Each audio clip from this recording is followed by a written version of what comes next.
بسم الله الرحمن الرحيم الحمد لله الذي هدانا لهذا الدين وما كنا لنهتدي لولا أن هدانا الله أشهد أن لا إله إلا الله وحده لا شريك له وأشهد أن محمدا عبده ورسوله صلى الله عليه وعلى آله وصحبه أجمعين أما بعد السلام عليكم ورحمة الله وبركاته. May tanong tayo dito sa mga kapatid natin na bagong Muslim. Meron ba kayong, familiar ba kayo sa kataga na Salafus Saleh? Ito si brother. Salafus Saleh. Salafus Saleh. Hindi ka familiar? Ito bro, Salafus Saleh. Hindi rin familiar. Ikaw bro? Hindi rin familiar. Si brother? Ito, Salafus Saleh. Pag sinabing Salafi. Salafi. Oh, ito to, okay lang kahit hindi natin alam. Wala tayong alam. Wala. Ikaw bro? So, kasi dito, para din sa mga viewers natin, malaman nila na maraming mga balik Islam, hindi lamang mga balik Islam, pati yung mga kapatid nating mga taga Mindanao, hindi alam yung kataga na ito. Taib? Inshallah, ipapaliwanag natin ito unti-unti, bib nila. Pero pag sinabi natin, ang tagumpay dito sa mundo, ang pagsunod sa Quran at sa Sunnah. Pag sinabing Sunnah ni Propeta Muhammad, alam nyo hindi? Alam, di ba? Yung Sunnah, yung salita, gawain ni Propeta Muhammad, alam natin ito lahat. Taib? Inshallah subhanahu wa ta'ala, mga kapatid, bibigyan natin ng linaw ito. Pag-uusapan natin ito ng maikling oras, bi'idhnillah subhanahu wa ta'ala. At kung may mga katanungan kayo, inshallah subhanahu wa ta'ala, sasagutin natin yan mamaya, bi'idhnillah subhanahu wa ta'ala. Sa kapintulutan ni Allah. Una, banggitin natin yung hadith na sinabi ni Propeta Muhammad sallallahu alaihi wasallam. Kanyang sinabi, sa taftariq hadhihi iftaraqatil yahud. Ang mga Hudyo, sila ika ay nagkawatak-watak sa bilang na 71. 71 sect. So, 71 sekta yung mga Hudyo. Ang mga Nasara naman, waftarakatin Nasara. Ang sabi ni Propeta Muhammad sallallahu alaihi wasallam, ala 72 firqa. Ibig sabihin, 72 sekta ang mga Kristiyano. Sa mga Muslim, ito po, sa Islam, sa umma ni Propeta Muhammad sallallahu alaihi wasallam, generally, lahat to. Sa mga Arabo, kasi pag sinabing Arabs, may mga musta'arab, yung original na Arabo at naging Arabo na lamang sila. Ulitin natin. May mga Arabo, yung mga original na Arab, sila yung mga taga-Yemen. Tapos musta'arab, naging Arabo na lamang sila. Pag sinabing naging Arabo, yung salita nila is naging Arabic na lamang. Katulad halimbawa ng Egypt. Kasi sa Egypt, kung pag-aaral natin yung history, ang Egypt, sakop sila ng, anong imperyo yung nakasakop sa kanila? Persian o Romes? Roma, mashallah. Sahih. Yung Syria, yung Sham, sino nakasakop sa kanila? Mga Romans din. Opo, Rome din. Yung Iraq, pati Iran? Persian. So ito yung mga noong unang panahon sa history, sila yung mga namamayagpag na imperyo noong araw. Tapos lumaganap yung Arabic dahil sa pagdada'wa ng mga sahaba. Sa da'wa, sa pagtuturo, sa pagpaparating ng Islam. Waalaikumsalam warahmatullah. Bro Adil, isa sa akin ha? Jazakallah khair, jaza. Isang tubig. Barakallahu fik. Dahil sa pagpapalaganap ng Islam kahit sa Pilipinas, waalaikumsalam warahmatullah. Kahit sa Pilipinas, lumaganap ang Islam dahil sa da'wa. Barakallahu fik, Ustad, no? Hindi sa espada. Hindi katulad ng mga mananakop, yung Espanyol, sinakop ang Pilipinas para maging Kristiyano ang ating bansa. Alam niyo yun, mga kapatid? Sinakop nila. Sa, sa history, alam natin yan. At hindi lamang sa Pilipinas, pati yung mga ibang bansa sa Africa, sa Europa, sinasakop nila para maging Kristiyano ang kanilang mga nasasakupan. Taib? At sa Islam, da'wa, utos, magparating ng Islam. Ito yung, kaya lumaganap ang Islam dahil sa da'wa. Taib. Balik tayo sa topic natin. Ang sabi ni Propeta Muhammad sallallahu alaihi wasallam, nagkawatak-watak ang aking umma, ang aking mga tagasunod, sa ilan? 73. Ilan bro Jonas? 73. Paano nangyari ito? Kasi ngayon tayo, ipapaliwanag ko sa inyo ito, ituturo ko sa inyo, lalo na sa mga bagong Muslim, magtataka sila, bakit hindi ganyan sa Islam? Akala ko isa lang. Di ba? Mga bagong Muslim, kahit ako dati nung bagong Muslim ako, akala ko Islam lang, isa lang. Pero nagkaroon ng iba-ibang sekta sa Islam. Paano sila nagkaroon ng iba't ibang sekta sa Islam? Ang pangunahing dahilan, ito po, Para alam nyo kung paano nagkaroon ng iba't ibang sekta sa Islam, lumabas yung mga Shia at iba pa, dahil sa kakulangan sa kaalaman sa Arabic. Ha? Ito po yung dahilan. Dahil saan? Sa Arabic. Anong connection ng Islam sa Arabic? Anong connection ng Arabic sa ating pananampalataya? Malaki ang connection ng Islam, ng Arabic sa ating pananampalataya. Dahil ang Arabic, bahagi ng Islam, bahagi ng ating reliyon. Paano tayo magsala? Una pa lamang, Allahu Akbar. Arabic. Paano nagtatapos? Assalamualaikum warahmatullah. Assalamualaikum warahmatullah. Arabic. Ngayon, kaya natin sinabi na nagkaroon ng ibang pagkakaunawa sa Quran at sa Sunnah ni Propeta Muhammad sallallahu alaihi wasallam, kaya nagkaroon ng ibang sekta dahil mali ang pag-unawa nila saan? Kung ano ang nakasaad sa Quran at sa Sunnah ni Propeta Muhammad. So nakuha natin yung point.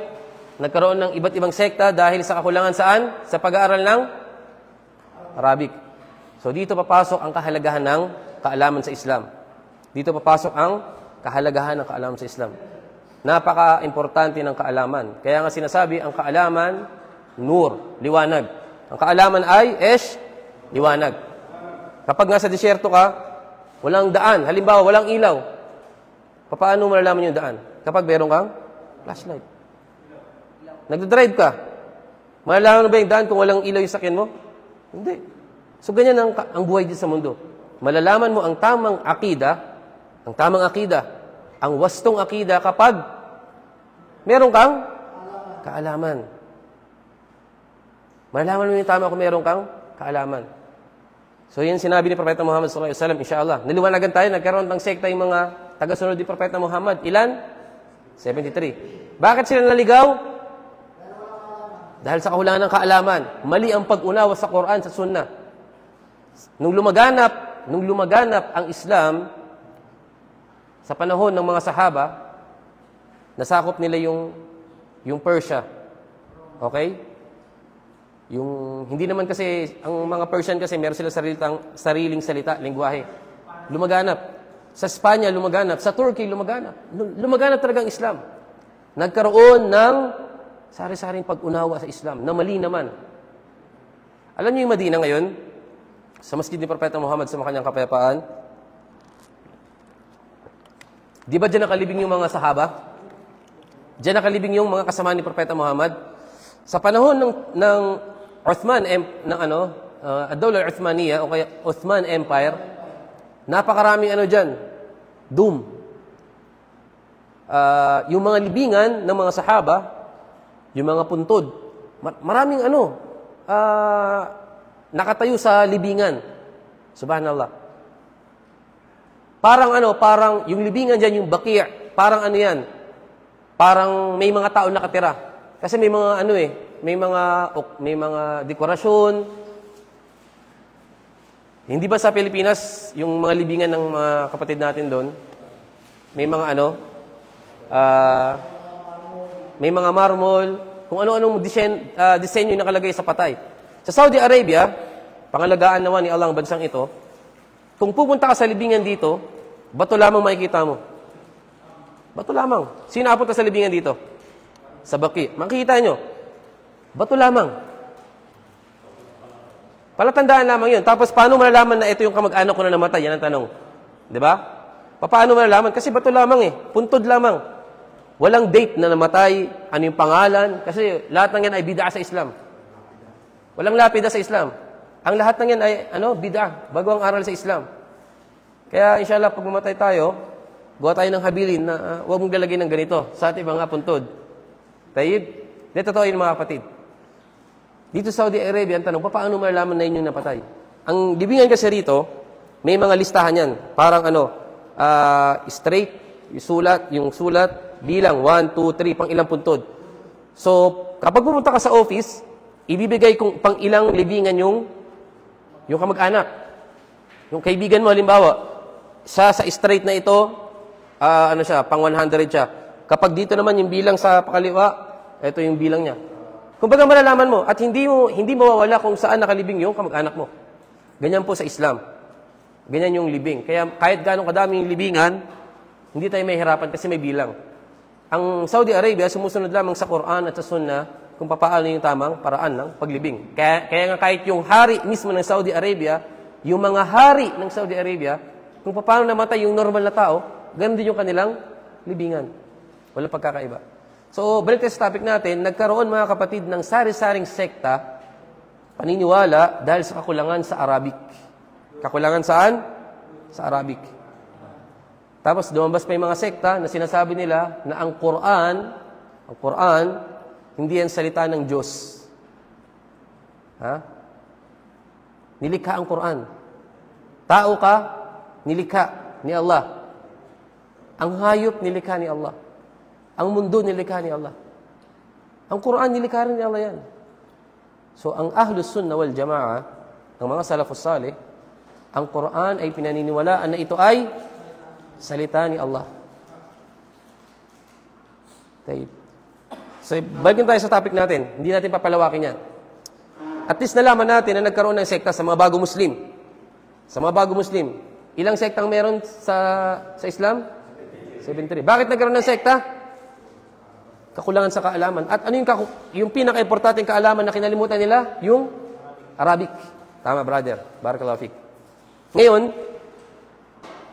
sa panahon ni Sheikh Ibn Taymiyyah, nanindigan siya, marami siyang kinalaman ng mga sekta, mga sulat. Ito ay mga pagrad, kumbaga pagsagot sa mga sumasamba, yung umiikot sa mga libingan, sa mga Jahmiya, okay? Sa mga Asy'ariyya, at sa iba pang mga sekta, sa mga Sufiya, nag-grad siya, gumawa siya. Tapos, siniraan siya. Bakit? Kasi lahat ng sekta na ating nabanggit, nagsulat siya ng libro. Mga libro na ang kanyang sinulat. Bakit niya sinulat? Kasi pinaliwanag niya kung ano yung tama sa Quran, sa Sunnah. Maliwanag? Ipiniliwanag niya lamang kung ano yung nakasaad sa Quran at sa Sunnah. Hanggat sa siniraan siya, tapos kung ano-ano yung sinabi sa kanya ng mga tao, samantalang ang tinuturo niya lamang ay Quran at Sunnah. Ngayon mga kapatid, ang kataga na Salafus Salih, yung mga salaf na tinatawag, sa panahon ni Ibn Taymiyyah rahimahullah nagsimula. Na hanggang ngayon, ang kataga na ito ay ginagamit sa mga tao na sumusunod saan? Sa Quran at sa Sunnah. Tandaan po natin, ang pagsunod sa Quran at sa Sunnah, at kung tawagin ka na ikaw ay sumusunod sa mga Salafus Salih, hindi ka gumagawa ng sekta. Hindi ka gumagawa ng sekta. Ikaw ay sumusunod lamang sa Quran at sa Sunnah. Sumusunod saan? Sa Quran at sa Sunnah. Kasi ang katagang salaf, ito ay yung mga nauna. Yung mga nakalipas. Yung salih, sila yung mga mabuting tao. Salih, rajulun salih. Mabuting lalaki. Kaya sinabing salafus salih yung mga mabuting tao. Sila yung mga sahaba, yung mga kasamahan ni Propeta Muhammad SAW, yung 100, yung 300 henerasyon. 300 henerasyon, yung mabubuting henerasyon na yan. Sa panahon ng mga sahaba, yung sumunod sa kanila, yung tabi'un at tabi'in. Tayyib, maliwanag? Kasi ito yung sinabi ni Propeta Muhammad na mabuting panahon, yung kanyang panahon. At yung sumunod sa 3 henerasyon na ito. Yung 3 henerasyon o yung 300 siglo na lumipas pagkatapos si Propeta Muhammad sumakanyang kapayapaan. Sila yung mabubuti.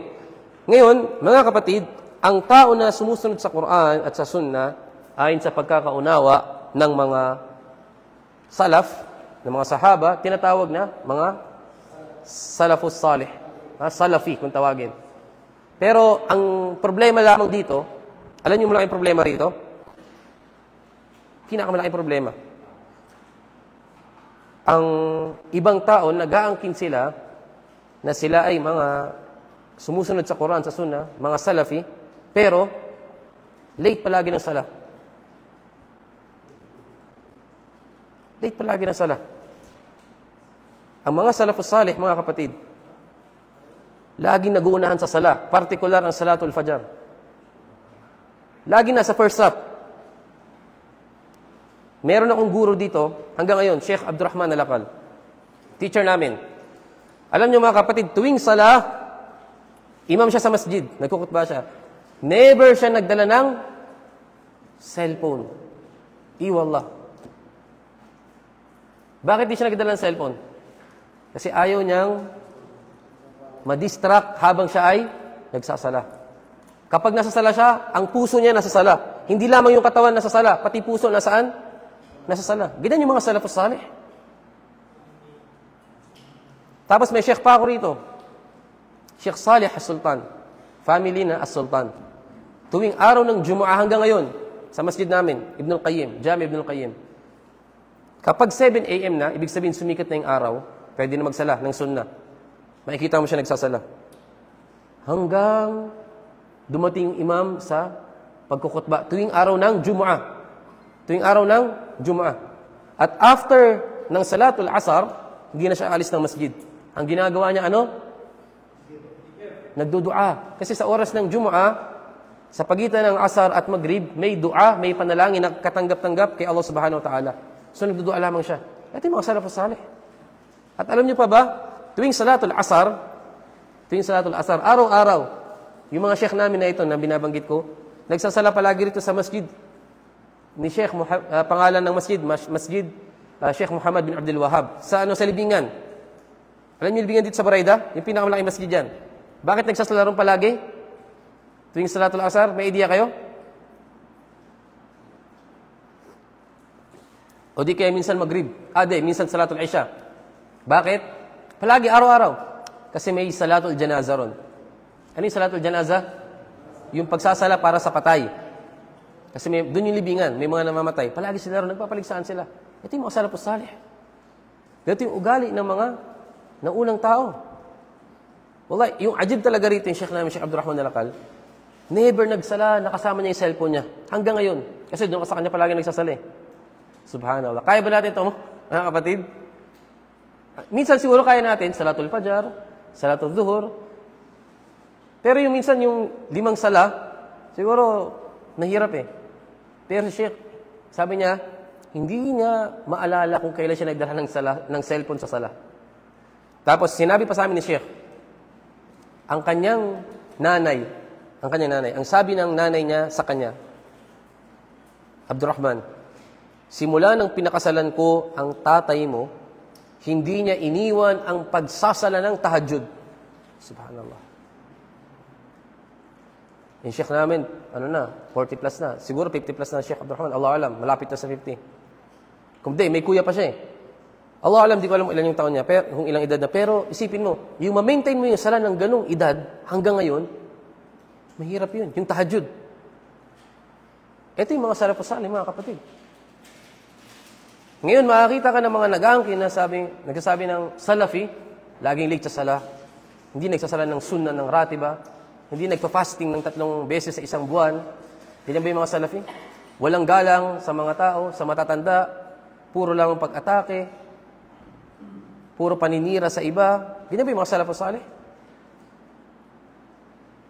Nakipag-girlfriend, nakipag-chat kung kani-kanino, tapos sabihin salafus salih, Allahul Musta'an. Ang sabi ni Allah subhanahu wa ta'ala sa Quran, ang sabi ni Allah, فَلَا تُزَكُّوا أَنفُسَكُمْ Huwa a'lamu biman ittaqa. Huwag niyo pupuriin ang inyong mga sarili. Huwag kayo magbibigay-pugay sa inyong mga sarili. Huwa a'lamu biman ittaqa. Si Allah subhanahu wa ta'ala ang nakakaalam kung sino ang matatakotin sa inyo. Ang labis na may takot sa inyo. Yung nagtataglid ng takot kay Allah. Kaya bakit pupuriin yung sarili mo? Salafi ako. Salafi, pero tulad sinabi ko, laging late sa sala. Tapos isa sa mga katangian ng salafus salih, mga kapatid, mabuti sa asawa, mabuti sa mga anak, mabuti sa mga magulang, mabuti sa mga kapitbahay, mabuti sa lahat ng tao. Haris, matyaga sa pagdadawa sa mga hindi Muslim, sa mga ahlul bid'ah. Ang salafus salih, ang akida ng mga salafus salih, hindi lamang pag-atake sa mga gumagawa ng bid'ah.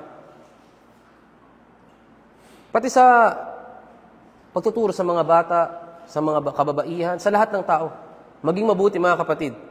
May mga tao, kapag iniisip mo yung nagtuturo ka ng kaugalian, ng magandang pag-uugali, Sisiraan ka, sabihin, ustad akhlaq.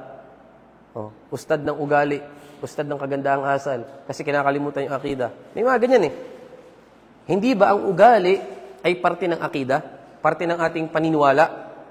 Ang sabi ni Allah subhanahu wa ta'ala sa Quran, wa innaka la'ala khuluqin azim. O Muhammad, tunay na ikaw ay mayroong mabuting pag-uugali. Si Propeta Muhammad. At sinasabi rin sa Quran, walau kunta faddan, kapag ikaw lamang, meron ka faddan, ghalid al-qalb. Si Propeta Muhammad, meron taglay niya lamang yung magaspang na puso. Ibig sabihin, si Propeta Muhammad, masakit magsalita. Magaspang siya magsalita eh. Kapag ganyan lamang ang ugali ni Propeta Muhammad, lan faddu min hawlik. Yung mga tao sa paligid mo, klas. Makita ka pa lamang nila, lalayuan ka na kagad nila. Pero hindi ganun si Propeta Muhammad eh. Si Propeta Muhammad, hindi siya nilikha, tandaan natin, hindi nilikha si Propeta Muhammad sallallahu alaihi wasallam para gumante. Hindi siya nilikha para gumante. Alam niyo yung kwento sa Taif? Namatay ang lolo ni ang tiyuhin ni Propeta Muhammad si Abu Talib. Namatay ang kanyang asawa si Khadija sa panahon na 'yon. Ang tinatawag na Amul Huzn. Yung panahon na kung saan malungkot si Propeta Muhammad sallallahu alaihi wasallam, ito yung taon na malungkot siya. Namatay yung dalawang taga-protector niya dito sa mundo. Si Abu Talib, ang kanyang tiyuhin, at si Khadija, ang pinakamamahal niyang asawa. Namatay. Kasi tinulungan siya, sinuportahan siya, nung bago pa lamang siya naging ihirang na propeta, sinuportahan ng kanilang kayamanan, pinatatag, pinatibay sa salita. Pumunta sa Taif si Propeta Muhammad, nung namatay yung dalawa na ito. Bakit siya pumunta sa Taif? Kasi ang akal ni Propeta Muhammad, siya ay umaasa, batay sa kanyang paniniwala, na yung mga taga-Taif, susuportahan siya sa kanyang da'wa. Maniniwala sa kanyang turo, sa kanyang da'wa. So, ang kanyang dinaawahan una, yung mga ashraf ng Taif. Ibig sabihin, yung mga may posisyon sa Taif. Yung mga may katungkulan sa Taif. Okay? Mga may katungkulan. Pero hindi sila naniwala. Nung hindi naniwala, nakiusap si Propeta Muhammad sallallahu alaihi wasallam sa kanila, kung maaari, huwag niyong sasabihin yung sinabi ko sa inyo sa mga tao. Yung mga normal lamang na tao. Bakit? Kasi kung sasabihin ito, si Propeta Muhammad sasabihin, may dala-dala bagong relihiyon. Nag-uutos na sumamba sa nag-iisang Diyos, isa lamang ang Panginoon. Iwan yung pagsamba sa mga Diyos-Diyosan. Maging mabuti sa mga tao. Galangin yung mga babae. Ito yung utos ni Propeta Muhammad. Galangin yung kapitbahay. Pagtatangkain siyang patayin. So anong ginawa ng mga ashraf? Tinraidor si Propeta Muhammad. Pinagsabi kung ano yung sinabi sa kanya. Yan si Muhammad, nag-uutos na sumamba sa nag-iisang Diyos. Sinabi saan? Sinabi sa mga bata. Sinabi sa mga babae. Sinabi sa mga masasamang tao. Kaya ang ginawa nila, pinagbabato nila si Propeta Muhammad. Ang taas ng Taif, mga kapatid. Mula Makkah, nilakbay ni Propeta Muhammad sallallahu alaihi wasallam yun. Wala pang sakyan dati. Hindi pa ganun kaganda yung daan noong unang panahon. Pinagbabato siya ng mga masasama. Pati bata, babae, lahat pinagbabato siya. Hanggat sa ang naniwala lamang sa kanya, isang Kristiyano lamang ang naniwala sa kanya. Isa lamang, mga kapatid. Tapos dumating si Anghel Gabriel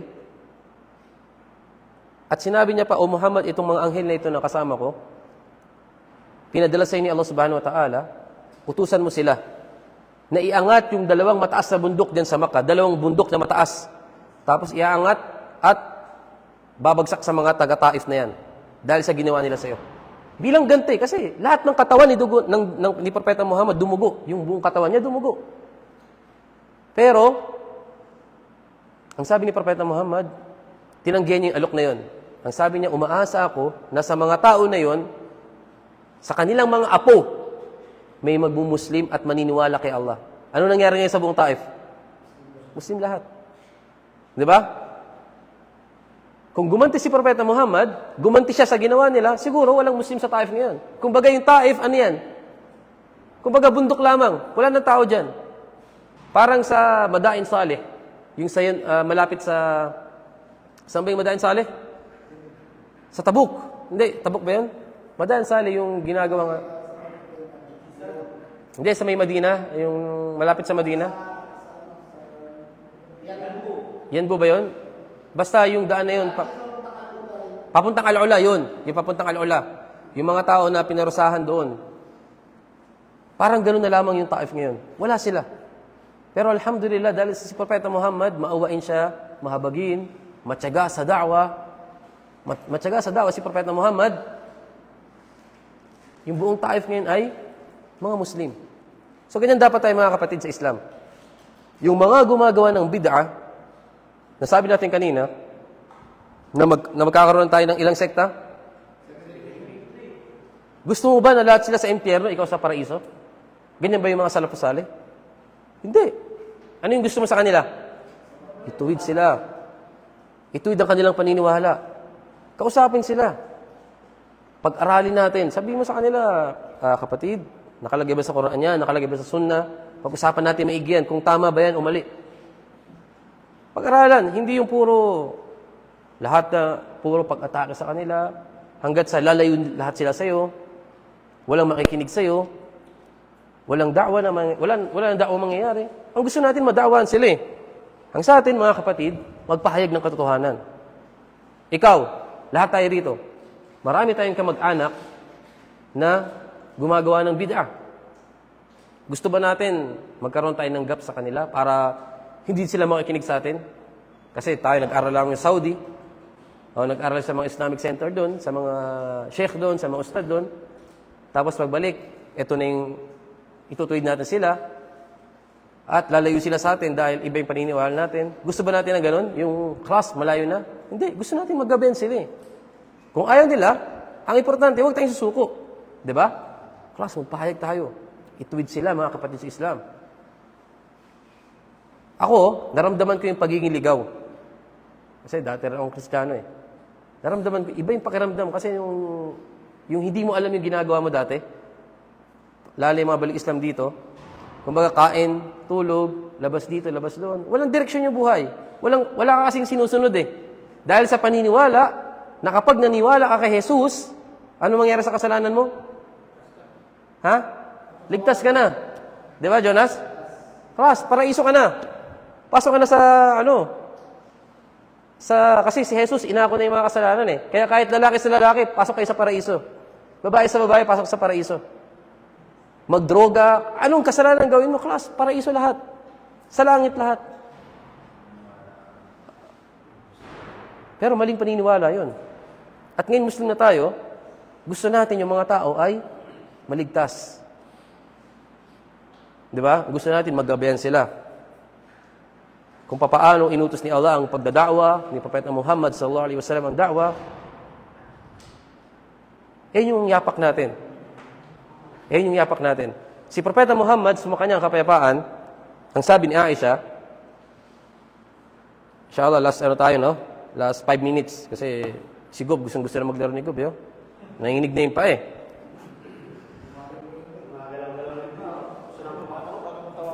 Napapalayap na ba, Dok? Dok Daligob?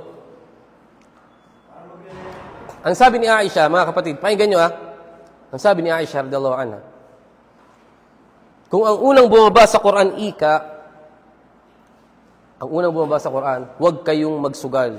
Huwag kayong gumawa ng kahalayan. Okay? Huwag kayong gumawa ng ganito, haram. Huwag kayong, kumbaga, puro pagbabawal lahat. Yung mga Arabo, nung unang panahon, alam niyo mga kapatid yung ugali nila, kapag meron silang, yung mga babae, alipin lamang nila. Wala silang pakialam sa babae. Wala sa kanilang karapatan yung babae. Kaya alhamdulillah, nung dumating ang Islam, nagkaroon ng karapatan yung babae. Nagkaroon sila ng mana. Noong unang panahon, walang mana yung babae. Ngayon, may mana sila. Kaya dito sa Saudi Arabia, kapag magreklamo yung babae, patay ka, bro. Kulong ka agad. Deport ka agad. Totoo yan. Pag magreklamo, ako may kilala akong kabayan natin dito, nagreklamo lang sa kanya, kinindatan niya lang yung babae. Arabiana. Mataas yung posisyon, di ko na sabihin Pinauwi. Kinindatan lang yung babae. Kahit hindi Arabiana, kapag nasa Saudi Arabia, binastos, magrereklamo sa court, may katibayan, eto, nandito yung chat sa akin, nanliligaw sa akin, may asawa yan, patay ka, bro. Kaya mag-ingat mga bro, Kasi ang Saudi Arabia, pay lamang. Si Jonas, Dito pay lamang. Mag-ingat sa mga kausap. Kung gusto mag-asawa ka agad.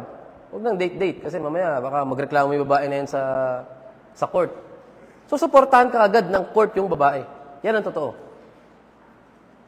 Kaya mag-ingat po tayo. So sa Islam, bago dumating ang Islam, ang walang puwang yung babae sa Islam. Alipin, gagahasain, lalapitan kailang gusto. Pero nung dumating ang Islam, inom na sila, nirespeto, ginalang.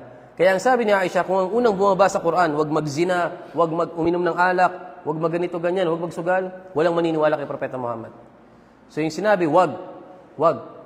Tayo ngayon sa Islam, yung katagan na wag, ito yung pagbabawal, kailangan nasa lugar, mga kapatid. Kapag mayroon kang gustong ituwid na tao, gusto mong dakwahan. Kasi ito yung ugali ng mga salafus salih. Hindi niya hayaan magkasala yung kanyang mga kapatid. Hindi niya hayaan magkasala sila. Hindi niya hayaan makagawa ng shirk o bid'a ang kanyang mga kapatid. Ganito yung gagawin nila. Ang sabi ni Propeta Muhammad, sino man ikang makagawa ng kasamaan, makakita ng kasamaan, ng dalawang mata nakita mo, falyughayyirhu biyadi. Sa pamagitan ng iyong kamay, baguhin mo, ituwid mo.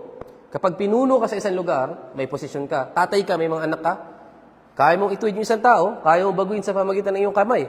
Kaya ituwid sila. Kung hindi kaya, sa dila. Bro, bawal yan. Okay? Kailangan may wisdom palagi. Kung hindi kaya, sa pamagitan ng ating puso. Ito yung ugali ng isang Muslim. Nagutos ng mabuti at nagbabawal ng masama. Ud'u ila sabili rabbika bil hikmah. Bil hikmah. Manawagan ka tungo sa iyong Panginoon ng may hikmah. May wisdom. At ang hikmah na tinutukoy rito, yung wad'u shay fi makanihi. Ilalagay mo ang isang bagay sa kanyang lugar. Iaangkop mo isang tao kung paano mo siya kakausapin. Ang da'wa, halimbawa, mga Pilipino, general, no? Pilipino. Iisa lang ba yung posisyon ng mga Pilipino? Hindi. Yung mga workers dito sa Saudi Arabia, iisa lang ba ang posisyon nila? Hindi. May mga Pilipino rito na nurse, engineer, doktor, matataas ang posisyon. So ngayon, makitungo ka sa kanila ng normal. Makipag-usap ka sa kanila ng kung paano sila akma kausapin. Pero ang totoo niyan, based on my experience, ang karamihan talaga, hindi naman sa yung mga nakakausap ko kapag may mga posisyon sa buhay, parang hindi ma-reach eh. Hindi totoo. Real talk. Sino ka ba? Parang hindi ka papansin, alam mo yun? Wallahi lazim, ang daming ganyan. Yung mga, sabi ko, bakit ganyan? Ang yaman. Hindi ba porket mayaman ka na, maganda yung posisyon mo dito sa Saudi Arabia, yung mga kababayan mo, mamalitin mo na? Hindi ganyan yung Islam eh. Kaya dito sa Islam, mashallah, pantay-pantay lahat tayo. Yung mga mudir natin dito, nakikita nyo, Muslim na kayo, kahit mudir sila yung may-ari ng company. Sila yung amo nyo. Sasabayan ka kumain. Humble. Kasi sa Islam, tuturuan ka maging mapagkumbaba. Hadi bro? Pero inshallah subhanahu wa ta'ala, sana, at least kayo, ngayon, nagkaroon kayo ng idea kung sino ba yung mga salafus salih. Sino yung mga salafus salih, bro? Sumusunod sa Quran at sa Sunnah ni Propeta Muhammad sallallahu alaihi wasallam. Kung gusto mong tawagin Salafi, walang problema ron. Pero, ang tulad ng sinabi ko, huwag kang mag-aangkin na ikaw ay Salafi kung masama ang ugali mo. Tandaan natin, si Propeta Muhammad sallallahu alaihi wasallam, tinanong siya. Tandaan natin yung hadith na ito. Ya Rasulullah, ano ang masasabi mo sa babae? Sa babae na nagsasala ng mga sunnah, tahajjud sa gabi. Ibig sabihin, 5 times magsala, tapos nagsasala pa ng tahajjud. Tapos nagpa-fasting sa araw. Kumbaga, nagpa-fasting ng mga sunnah, hindi lamang sa Ramadan. Pero masama ang ugali sa kanyang kapitbahay. Saan ang kapitbahay? Ang sabi ni Propeta Muhammad, hiya finnar. Siya ay sa impyerno. La ilaha illallah. So, ganyan kahalaga yung ugali. May mga tao na binabaliwala yung ugali. Mga nangiinsulto ng lalait, mga ustad, akhlaq daw. Ustad daw sila dahil sa ugali ang tinuturo, kagandang asal. At totoo niyan, ako hindi ako mag-Muslim kung titignan ko yung ugali ng mga Arabo o yung mga Muslim sa Pilipinas eh. Totoo. Dito, yung mga balik Islam, kapag Muslim yung titignan mo, mag-Muslim ka ba? Ikaw, Jonas? Halimbawa, titignan mo yung ugali ng mga Muslim, mag-Muslim ka ba? Depende siguro sa nakasama, di ba? Pero yung karamihan, nagbumuslim sila dahil nakita nila yung mga Muslim mababait. Kasi ako, may mga nagshahada rito, may kilala ko, brother, tinanong ko, dito sa amin, ba't ka nag-Muslim bro? Sabi niya, kasi nakita ko yung mga Arabo, kapag nagkabanggaan ng sakyan, sira yung sakyan, ganyan lamang Assalamu alaikum. Nabangga yung sakyan, Nasira yung sasakyan, Assalamu alaikum. Speak. Sarabik. Mananalangin, sumayo ang kapayapaan. Nagkabanggaan sila. Sa Pilipinas, konting gasgas lamang, muskila. Wallahi, sasaksiyan ko yan. Ha? Babarilan na. Kasi ako dati, nagrenta ko ng sakyan doon sa Pilipinas. Nabangga yung sakyan, gasgas lang. Galit na galit, ganun. Bakit ganyan? Nagdadabog. Sabi ko, magkano ba? Babayaran ko na, tama na. Subhanallah, saksiyan ko yun. So yung brother na nagmuslim siya dahil saan? Dahil sa ugali. Yung mga nagtatrabaho sa kasambahay dito, nagbumusim sila dahil sa ugali ng kanilang amo. Pero maraming tao rito na nagbumusim sila, alhamdulillah, dahil sa nakikita nila yung ugali. Yung iba naman, nagbumusim sila dahil pinag-aralan nila yung Islam.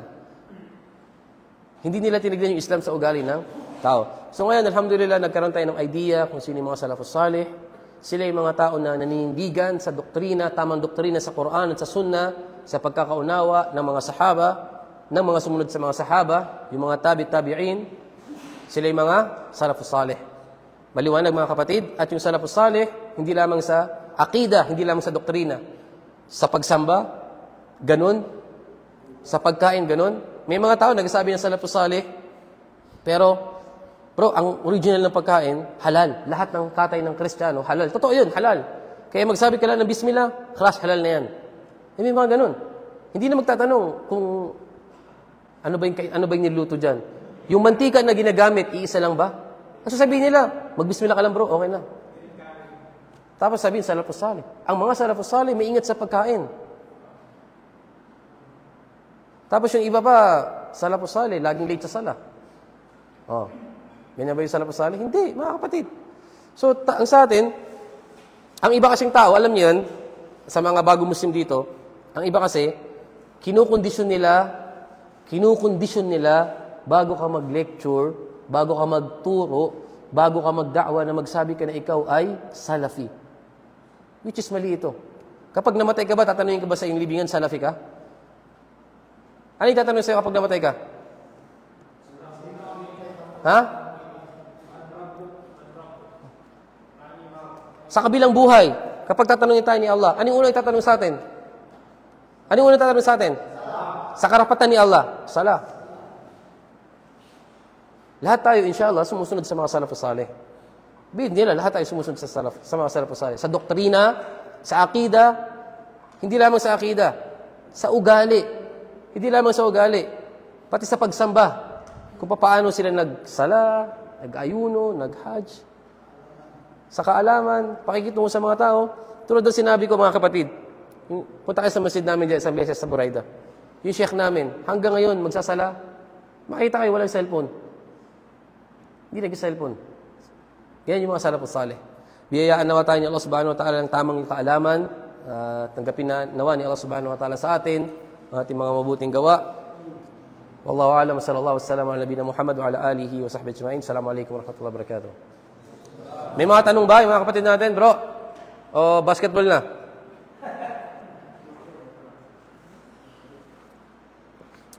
May mga tanong? Johnson, may tanong ka? Basketball na? Kating-kating na eh. Magpasalamat kayo kay Allah kasi nakapag-basketball kayo. Oh, yung iba, gusto mag-basketball. Masakit na yung tuhod. Si Akbar. Bro, ano? Kaya pa rin ba? Kaya pa rin?